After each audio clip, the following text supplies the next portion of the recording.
Hi everyone, nice to see you all here today at the Bite Conference, really exciting. But what's more exciting is our next two guests. So this session is called Deep in the Shark Tank, and I apologise for not having my wetsuit on. I couldn't fit into it after eating all the cookies from Sweet Mickie. I should have been eating the Be Fit foods. So that's a nice segue into introducing our guests. The first one, her name is Kate Save, and she is the co-founder and CEO of Be Fit Food. Please give Kate a very big warm welcome to the Bite Conference. Okay. And you would have seen some goodies on your chairs from Kate's business, Be Fit Food. So you can eat those without guilt. Unlike the next guest. So you eat this with pleasure and as much possible guilt as you can. She is the founder of a company called Sweet Mickie. Her name is Emma Head. Please welcome Emma.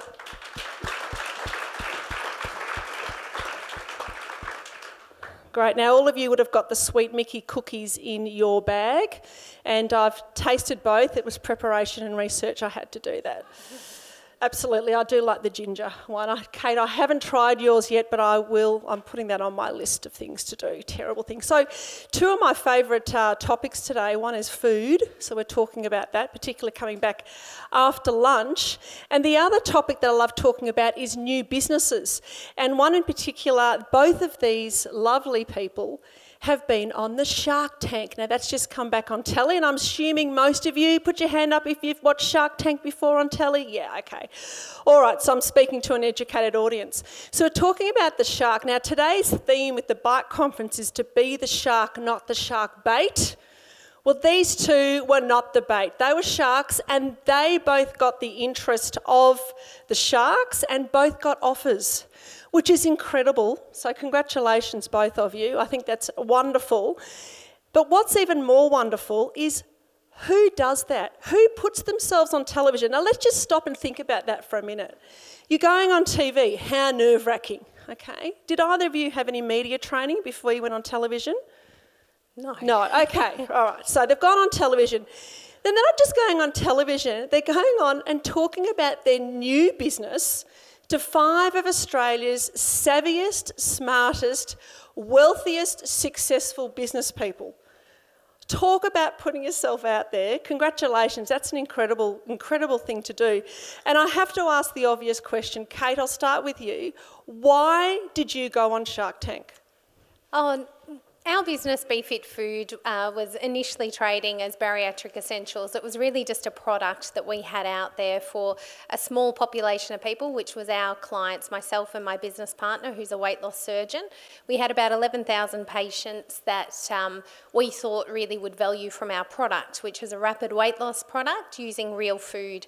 We really wanted to make food medicine, basically, and use that as the first point of action for someone to take other than surgery, medications. And prior to Be Fit Food, the gold standard on the market was Optifast or bars and shakes diets, and we really wanted to revolutionise the way that doctors and other health professionals recommended weight loss solutions and to create a real food solution. So after the first year of trading, just to our very unique group of customers who are our patients, we decided we really had this product that needed a little bit wider publicity. And the first application we put in for the Shark Tank, we pulled out. We sort of thought we're going to get too hounded on there, and we'd watched too much of it to know how bad it could be for your reputation. So second time round, our business really hadn't grown much. So my business partner was still working as a surgeon, and I was full-time as a dietitian, and we were running Be Fit Food on the side. So we had a tiny little kitchen shared space up in Bentley, and then we decided we wanted to make this much bigger, and we bought a fish and chip shop for $1. Out in Somerville, we hired our own staff and started making this food. And from that point onwards, I think our commitment was higher. We decided we actually wanted to make a viable business out of this rather than a hobby or a tool to help our own patients just lose weight. So we reapplied for Shark Tank, we were accepted, and I think at that point, that's when the nerves set in, knowing that we were going to be potentially tortured on the television show with all the questions they could ask, and I guess particularly for Jeff more so than me, perhaps even defaced, you know, as a surgeon or as a dietitian or health professional, because they can ask some pretty awful things, and at the end of the day they're only there to make good television, so they really want to put on, you know, the worst of the worst or the best of the best. And so where did the idea, so let's just go back a bit. I've just picked up a few, I've got so many questions, when 45 minutes is not long enough, but I'm going to do my best to try and keep to time. Let's just go back. So did you have a publicist recommend Shark Tank? Were you sitting there watching it one day and went, hey, we can go on this? What was that moment? How did that happen? The moment was the empty bank account, putting my life savings into it. Yeah, but where did the idea come from? Where did the money? How do you get money? Like, were you a big fan of the show? Like, why did you choose that, and why didn't you choose some other path? I just didn't know anybody who would give me money on the basis of an idea that I believed in that nobody else understood. The banks wouldn't give me money. I put my life savings into it, and I was at that point of, if we give up now, you know, we lose that money and we never get it back again. So it was about a significant, so this show was a vehicle for a significant amount of money. Yeah. Okay. Emma, what was your thought behind going on Shark Tank?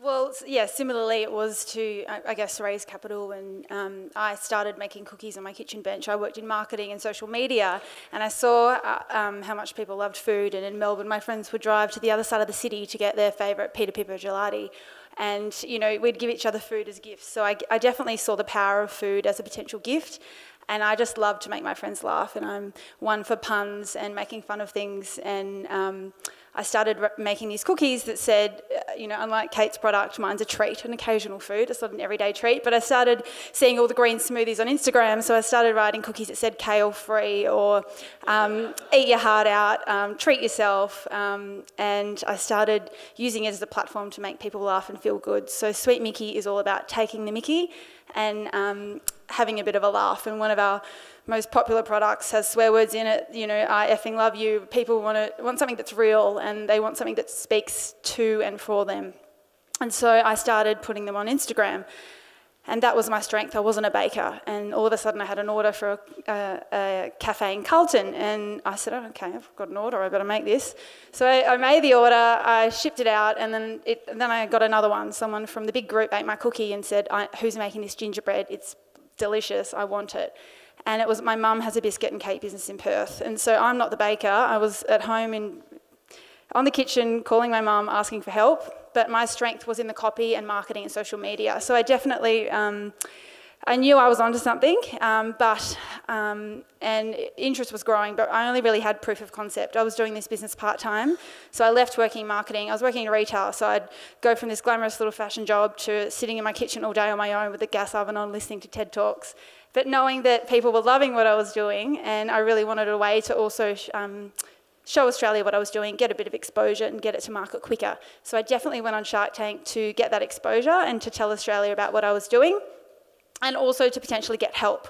I found myself being a bit isolated running a food business. It's not like a co-working space you can jump in and, you know, launch your business in, or if you're a graphic designer. I was sort of felt a bit isolated from that sort of collaborative way of working. So I really wanted someone to mentor me more than anything. So I wanted someone to help me with strategy. Where do I take this business? How do I grow it? And really fleshing out my own plan. So I went on there for exposure and more for help than anything. Okay, let's talk about the help. And if you go onto YouTube, you can see videos of both Kate and Emma on Shark Tank, and I'm sure you'll be as impressed as I am, particularly with Kate's yellow dress, which yellow is obviously part of your brand. So as a brand nut, I did notice that. And I think a lot of the judges noticed it as well, certainly got attention. Now, when you did your pitch to the judges, what was that experience like? Like, how much of that is edited? Like, did it go for 5 minutes, or was it 3 hours? Yeah, I guess in the lead up to that, I'd watched every episode of Shark Tank ever made. So for 3 months, all I did, day in, day out, whenever I had a break, all night long, every morning before work, watch episodes, write notes, write down every question they could possibly answer and know the answers to them. And from that, I guess, that inspired me to think, well, this could be more than just getting money, because you learn more about your business. So in learning more about the business, that really helped me to find, I guess, more about the business that I couldn't understand before, and what makes business successful or not. And so which sharks did you get an offer from? So we I guess went through those doors. So it's all as you see on television. You literally are standing out the back. So you fly in the night before at 11 o'clock at night. You get to your hotel, and we didn't even have a room, so we had to go to another hotel. Filmed in Sydney.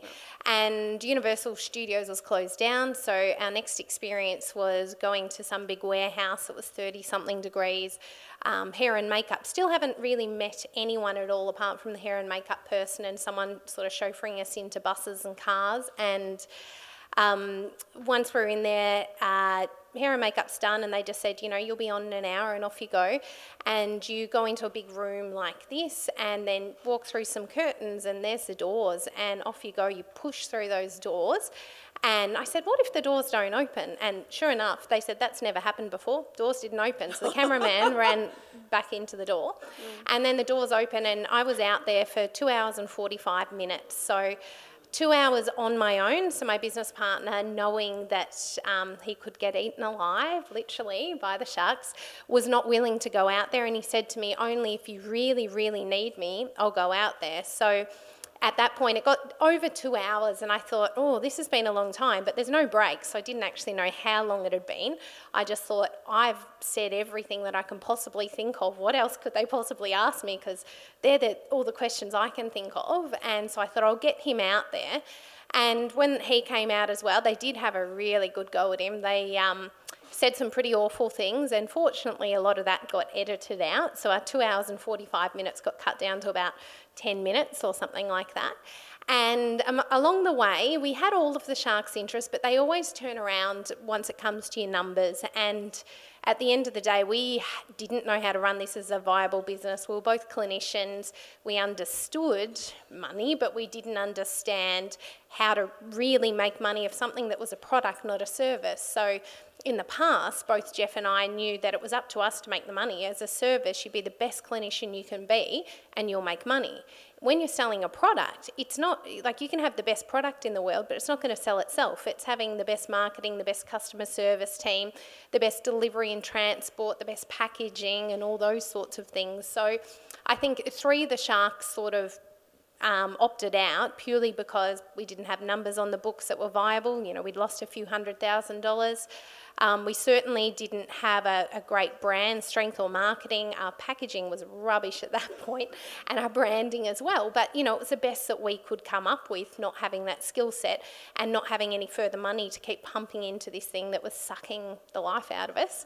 And then at that point, we did get offers from Steve Baxter and Janine Ellis. And the only reason I think that I'd ever really watched Shark Tank was for Janine Ellis, and knowing that I've read all her books, that she made Boost a household name in 90% of households across Australia within 5 years. And I thought, if we can do that, we'll be successful. So I always had in mind that we were going to go with Janine. I don't think that Jeff really thought that Shark Tank was happening or that we were really doing this, so I don't know how much thought he'd given to who we'd go with if we got more than one offer. So Janine and Steve Baxter were going to split the offer, and in the end I just said, hold on, Jeff, no, we're going to go with Janine, because you had to go with your gut instinct. And my gut basically said, she's the only one I really thoroughly researched. I didn't know enough about the others. And if they were going to buy into the business and have a big chunk of your business, you need to know who you're working with. You need to know their history. So that's why we went with Janine. With Janine. Yeah. And you had Janine say yes to you too, Emma, didn't you? Yes, I did. So I had Janine and Andrew both say yes, and they were both the two that I had sort of wanted for a number of reasons. Obviously, Janine with her, you know, brand experience and in that retail market, and also Andrew being one of the part owners of Krispy Kreme. So there was a few synergies there that I recognised, and that sort of appealed to me. And I sort of, Steve had a go at me and said I was only looking at the entire pitch.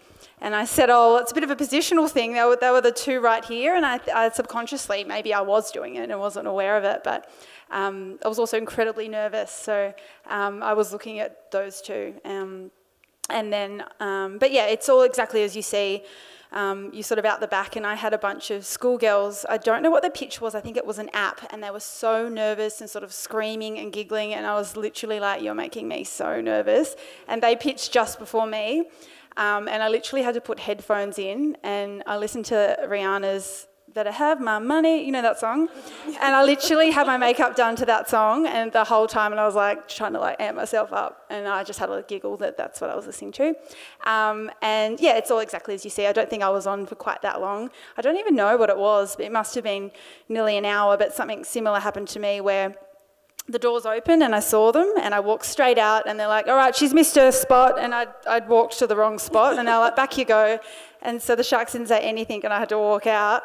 They shut the big doors again and filmed it again, and then I was like, hello again. So yeah, but it's all in one take, and it's all exactly as as you see, and yeah. Okay, so you both got offers, and Emma, you declined at the end to actually do the financial investment with them, but Janine did invest a lot of time and energy in you. She still did some mentoring. It's still an open conversation, and I went through like 7 months of due diligence, and they kept wanting to meet with me, and they kept wanting more information, and because my business was so young, I didn't have it. I wasn't even doing stock takes, my P&L weren't accurate, and so it was amazing. It made me do my homework, and having someone to be accountable to, and that accountability was just priceless, because it made me learn my business, do my numbers, and I'm running better business for it. And that's the best thing about Shark Tank. And people always go, oh, did you get the money? And what's happening? And I'm like, I don't think of it that way, because I got this 8 months of working with them.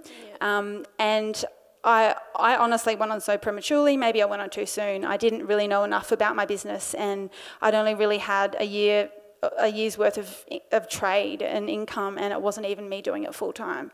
So Janine was amazing, and Andrew was great. He sort of more conference called in, and I think that was trickier getting 2 Sharks, is one's in if the other's in, and what's the other one going to do? And it's not a simple decision for them. They really want that other person in, and if Krispy Kreme could do things, and it was really complicated dealing with the 2 of them, and you didn't know who was going to make a meeting, and but it was a great experience, and Andrew was awesome, and he'd chime in with his random ideas on the phone, and it was invaluable.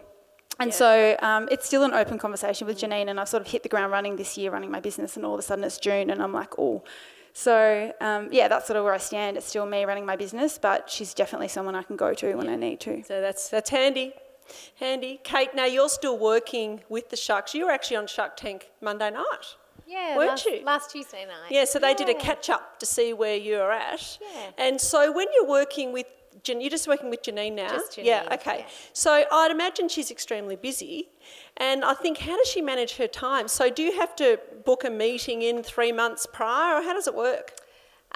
She's very, very good at time management. So if she, put up her hand for all the things she does well, time management is huge. And obviously for her, she's got her personal assistant who's extremely organised as well. So we've got a whole year worth of meetings booked in. I have mentoring with her every month. It's locked in every month. We've got at least 1 meeting as a shareholders meeting every month as well. Without fail, on the 16th of every month, we need to send all of our reports, like full shareholders reports with absolutely everything, what's going on with the numbers, the sales, the marketing, the retail team, the customer service, what promotions are on, what's Google Analytics doing, what's our customer retention rate, looking at our forecasts and our budgets. Are we hitting those numbers, or do we need to update all of the forecasts and budgets? When are we going to Brisbane, which is now next month, and South Australia? So our plans to be nationwide, and basically if you've put it on paper you want to do it, she's going to hold you accountable. What date are you doing that? Oh, we'll do that next month. So everything that you say you want to do, you do. So it's a doing plan with her, I guess, that nothing's just words. Every single thing that you discuss in a meeting will get taken down in minutes on an agenda, and you're accountable to every single thing you say. So if you say, next month we're going to make profit, the opening line for the next meeting will be, now going through last month's meetings, you said you definitely made profit. How did you go with that? Not so well. Well, let's talk about that. How can we improve that? Where are your cost of goods? And, you know, if cost of goods are out by 3%, you need to explain every 0.5 of that percent as to why those cost of goods are out. So the mentoring has well and truly outweighed the benefit of that that funding. But I guess for us, we needed that funding or the doors were shutting. We couldn't pay our rent, we couldn't pay our staff. So that money was to keep the doors open, and then from that point onwards, it's the mentoring, the accountability, and it's how tough she is. She's hard in business, but you need someone that is hard. Otherwise, I'm very easygoing. My life's grey. Her life's black and white. So when you've got someone who makes you accountable for everything, you just get it done, particularly if you don't want to disappoint people. So. Yeah. Now, going on something like Shark Tank, the obvious is you're putting yourself out there and you're also opening yourself up for criticism. And I know with when Kate went on with Be Fit Foods, there was a company that had a similar brand name who came out and said your claims were unsafe.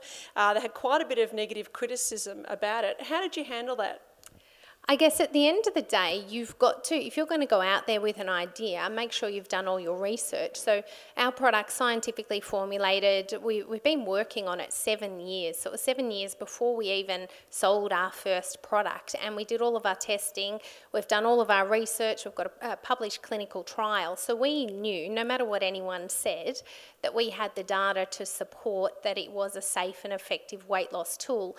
And I guess both being experts in our industry, so Jeff's a very well-known weight loss surgeon, and I've been practicing in dietetics for 13 years now, so we knew our stuff. So it didn't matter what people said. At the end of the day, you just didn't pay attention to it. If you listen to what everyone has to say, you mostly get the negative comments. So it's not as often that people will give you a compliment about your business or tell you how well things are going or how much they're enjoying it. They're always going to call when they've found a date pip in their protein ball or something else has gone wrong. So when other businesses criticise us, I guess at the end of the day, so that particular company, we had addressed that with them, and we had our trademarks. We've got our trademarks all over the world now, Europe, the US and here in Australia, and we'd addressed it with their lawyers, but they thought as a good PR stint, they would report it to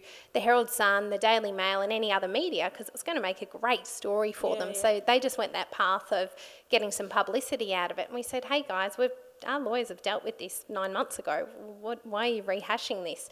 No response. So there's some really good lessons there about resilience, trademarking. Think about just because you've registered. Sorry, I'm just going off piece a little bit here. I get on my soapbox. It's under here. I get caught off. And just because you've registered a business name with ASIC now doesn't mean you own that. From a trademark's the highest form of legal ownership.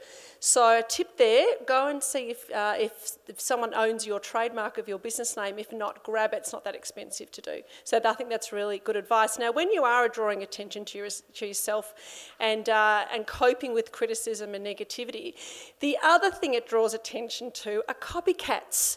So, Emma Head from Sweet Mickie, how do you deal with competition? So competition, people have gone, hey, that's a good idea. I can do that. Yeah, I mean, look, I've got a product that's pretty easy to replicate, and I definitely had that issue to start. I had other cake makers. Everyone just suddenly started doing wedding cookies with words and names, and I never claimed to invent the letterpress. I found it in my mum's kitchen, said, what's this? And I had the idea to write my own words, and so I guess my point of difference was my brand. It was funny, it had its own tone, and so that's what I really tried to protect, and that was the advice I got from Janine, is protect your brand. It's not necessarily about what you're doing, but you've got to get your house in order in terms of that protection. And it's funny because at the start, it's a little bit disheartening when you see someone copying what you're doing, and it doesn't matter what industry you're in, it's always going to happen. I found it really confronting, and it was quite personal. But I've definitely come past that, and I have a really good friend, Kaz, who started Nectar and Stone, and she's one of the leading dessert makers, and she and I have connected over this, and she's been a great mentor to me in how to deal with this, and she always approaches it from a point of kindness, and food's a bit different to protect. You can't trademark all things. I've got words and things that can sort of work in my favour. I've got a little bit more protection than someone making a chocolate or a cupcake or a donut, but those sort of things get copied all the time, so I definitely running this business, I have sympathy for anyone who creates something unique. I would never look to replicate what someone else is doing. And I think just because you can do it doesn't mean you should do it. Like, oh, I can make that. All right, I'm going to go copy it and I'm going to do it. And I love people that do things in their own way. But funnily enough, some of the people that copied me originally, they've come to be my friends, and they've found their own unique way to do it. And their brand is more girly, and they offer other products. And so I'm not at all threatened by that. And I think competition is good. It increases the category. You know, a quote cookie for a brand or a business is now a bit more of a promotional product, and it didn't really exist before. So I think it's really good to encourage growth in your category, and it also makes you. And so the thing that it really taught me is just I always focus on what I'm doing, and I don't really look at what my competitors are doing. I should probably check in and see what they're offering around certain events. I do sometimes, but I really focus on doing what I'm doing. But recently I have had a like-for-like copycat of everything that I'm doing in the New Zealand market. Every word I write, prices, flavours, everything. That's been really tricky, and I'm still dealing with that. But I guess also sometimes you see what they're doing and you go, oh, they're doing that better than I did. And you're learning from them and you're like, oh, wow. All right, well, what I'm doing can be done. What's next for me? What's next for my business? What other products can I? So it makes you innovate and go, well, all right, well, this can be done. What's next? So where's this brand heading? What else can I do? And my lawyer always used that analogy of sailing. It's like, be focused, look ahead and be the leader. Stop looking back and around you, and just really try and innovate. So I think when it doesn't matter what you're doing in this room, if you've got competition, just really look at thinking, well, what can I do? How can I innovate? What else can I do? I want to be the leader no matter what I'm doing. And sometimes it makes you sort of check yourself and go, oh, wow, they're doing that better than me. I probably need to... Well, it's sort of disrupting yourself before someone else does. I think that's a really good message. Thanks, Emma, for sharing that with us. Kate, you started here on the Mornington Peninsula, Be Fit Food, which is pretty cool. And you're talking about going nationally, so scaling. Tell us a little bit about some of the challenges about scaling your business. I guess we had a really unique situation where we had 1,500% growth overnight. So we literally went from having 30 orders a week to having in the thousands of orders a week. Now every order's 21 meals, so do the maths on that. We're talking maybe 30,000 meals a week now instead of a few hundred meals. So for us, overnight, we had to find a solution. So we basically had a backlog of orders for 6 weeks, and at that point, we had to close down our little kitchen in Somerville, find a much bigger commercial kitchen facility. We also had our warehouse in Mornington that has a small shop converted into a head office. So even this week alone, we're building more offices out the back of this warehouse. So we've built, I think, 6 offices now out there, and our staff went from having 5 staff to 63 staff. So not only did you need to understand your business, you needed to know how to lead people, how to work with people, how to manage people, how to do contracts and all these sorts of things. And when your business grows that quickly, you don't have all of those skills and you don't have time to get them. So my first piece of advice there is hire experts in every field that isn't your field of expertise. And then that way you have the best of the best team, and everything that gets done the right way as well. And there's no mistakes, no wasted time, and you can focus on what you do best.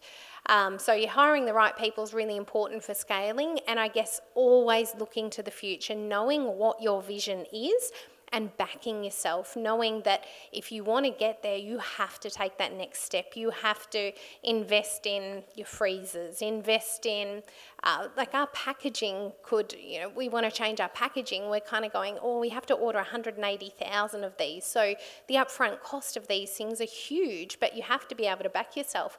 Are you going to be able to afford to pay for it? And sometimes you don't know that, because to be able to afford to pay for that, you've got to sell more food again next week and the week after and the week after. So at the end of the day, you just have to make decisions and back yourself and make sure that you never stop working on your business, promoting your business and believing in it, because the moment that you think, oh, I don't know if I can do this anymore, you don't order that packaging, and then your competitor does outweigh your product, and you need to keep innovating and treat it like a big business and head in that direction full steam ahead. Yeah, great pearls of wisdom. Emma, if you'd like to leave everyone with a tip or a bit of advice, there may be looking at starting a new business. They know someone starting a new business. They're looking at leaving the security of corporate world into starting a new business. What bit of advice would you give them?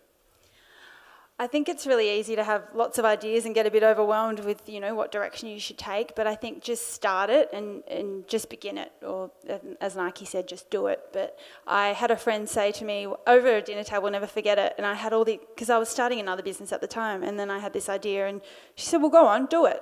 And it was kind of that challenge. And so I think it's really good to have someone that challenges you around you. And she is a great business owner herself. And she challenged me to just start it, begin it, make a start. And so Sweet Mickie's been really great for me to focus on do one thing and do it well and focus on that. And you can't do everything. So I think my quote would be just begin it, just start it, and also to do one thing and do it well. Have you got a cookie with that on it? No, I don't. Well, there you go. There's another idea. But it can be arranged. I know people who know people and we can, Wonderful. If anyone's interested. 20 characters or less, whatever you want to write. That's. Yes, actually I noticed that if you go onto your website, you can write your own quote or you can put your business name on there or your own name. And actually as you put it on there, it comes up and gives you what it's going to look like. I think that's a fabulous idea. Yeah, I've been wanting to do it for ages, so it's now it's live. Really great. Yeah. Has anyone got any questions of Kate or Emma just as we wrap up this Deep in the Shark Tank panel? If you do, stand up, yell out. Yes?